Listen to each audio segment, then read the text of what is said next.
வணக்கம் நேயர்களே, இப்போது நீங்கள் வீடியோவில் பார்க்குறது அதலக்காய்.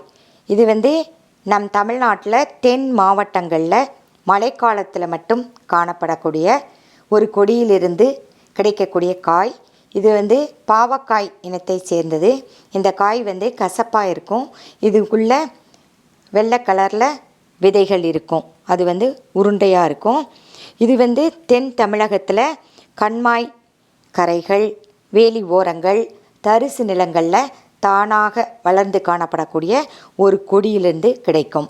இது மழைக்காலத்தில் மட்டும் கிடைக்கும் அப்படின்றதுனால இந்த காய் கிடைக்கும்போது பறித்து இதை வத்தல் போட்டு வச்சுப்பாங்க. இது மார்க்கெட்லேயும் அவைலபிளாக இருக்குது. இதை வாங்கி யூஸ் பண்ணலாம்.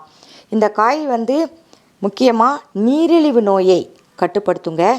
இதில் நிறைய நன்மை செய்யக்கூடிய தாவர வேதிப்பொருட்கள் நிறைஞ்சிருக்கு. குர்குபிட்டேன், டெர்ஃபினாய்டுகள், பால்மெட்டிக் ஆசிட், ஒலியிக் ஆசிட், இது மாதிரியான நிறைய பிளான்ட் கெமிக்கல்ஸ் இருக்குது. இதில் அது மட்டும் இல்லாமல் vitamin C, beta carotene, zinc, calcium, manganese, potassium, phosphorus, protein, நார்ச்சத்து போன்றவையும் நிறைஞ்சிருக்குங்க.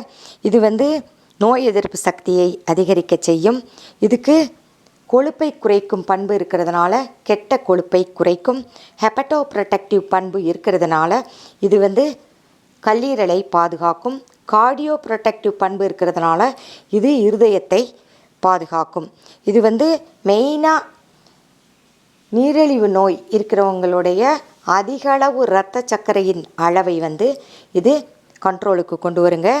குடற்புழுக்களை இது அழிக்கும். இது நல்லா பசியை தூண்டும். இது டயபெட்டிக் பேஷண்ட்டுக்கு ஒரு அற்புதமான காய் அப்படின்னு சொல்லலாம். இதை உணவில் குழம்பு, பொரியல், கூட்டு இது மாதிரி செஞ்சு சாப்பிட்லாம். இதனுடைய வத்தலையும் பொரித்து சாப்பிடலாம். அப்படி ரெகுலராக உணவில் சேர்த்துட்டு வந்தாங்க அப்படின்னா டயபெட்டிஸில் இருக்கக்கூடிய டயபெட்டிஸ் பேஷண்ட்டுக்கு இருக்கக்கூடிய அந்த அதிக அளவு இரத்த சர்க்கரையின் அளவானது குறைந்து சமநிலைக்கு வருங்க. Thanks for watching.